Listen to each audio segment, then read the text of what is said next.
बात करेंगे तो ये जो चार्ट दिखा रहा है S&P 500 जो यूएस का सबसे बड़ा इंडेक्स है, divided by MSCI world index जिसमें से यूएस स्टॉक्स हटा दिए जाते हैं। तो ये basically US versus rest of the world का चार्ट है ये। और अगर आप ये देखेंगे पिछले 50-55 सालों का जो चार्ट है ये ऊपर की तरफ ही बढ़ रहा है। तो इसका क्या मतलब हुआ? इसका मतलब ये है कि यूएस मार्केट्स जो न्यूमरेटर है वो परफ़ॉर्म कर रही है और जो डिनोमिनेटर है वो इतना परफ़ॉर्म नहीं कर पा रहा है, क्योंकि अगर डिनोमिनेटर न्यूमरेटर से ज़्यादा बढ़ रहा होता तो ये 1 के नीचे चला जाता। तो आप ये देख रहे हैं कि पहले 10-20 साल तो ये करीबन 1 और 2 के बीच में रहा।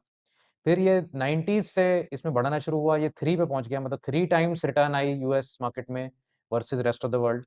फिर ये गिरावट आई यूएस मार्केट में, यहाँ पर और इमर्जिंग मार्केट्स में बढ़त आई, तो ये 3 से 1.7 आ गया और अब तो ये 5.5 पे पहुँचा हुआ है। तो मतलब बहुत ज़्यादा जो 3 standard deviations above the mean से भी ऊपर निकल गया है।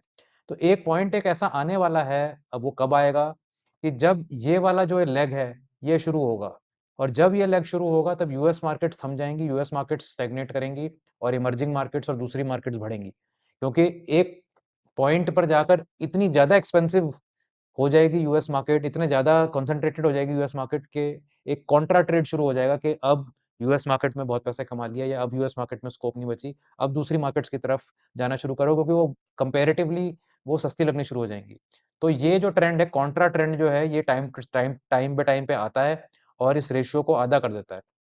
तो अब ये अगर ये ट्रेंड किसी टाइम पर आना शुरू होगा और ये हो सकता है कि ये जो चेंजेज़ अब हो रहे हैं ट्रम्प एडमिनिस्ट्रेशन के, ये एक टॉप हो सकता है बन जाए यूएस मार्केट का और बाकी मार्केट्स ग्रेजुअली यहाँ से रिकवर करनी शुरू करें। तो ये एक देखने वाली बात है, बट ये सर्टेनली सारा का सारा ग्लोबल मनी यूएस मार्केट में जाके उसको ऊपर पहुँचा दे और बाकी मार्केट्स ना चलें, ऐसा बहुत टाइम तक पॉसिबल नहीं है, ऑल्दो अभी काफ़ी टाइम से ऐसा चल रहा है। लेकिन ये एक जिसे कहते हैं ना कि यहाँ से भी करीबन 12-13 साल लगे थे इस पीक पे पहुँचने में और हमें ऑलरेडी करीबन 2008 से 16 साल हो गए हैं।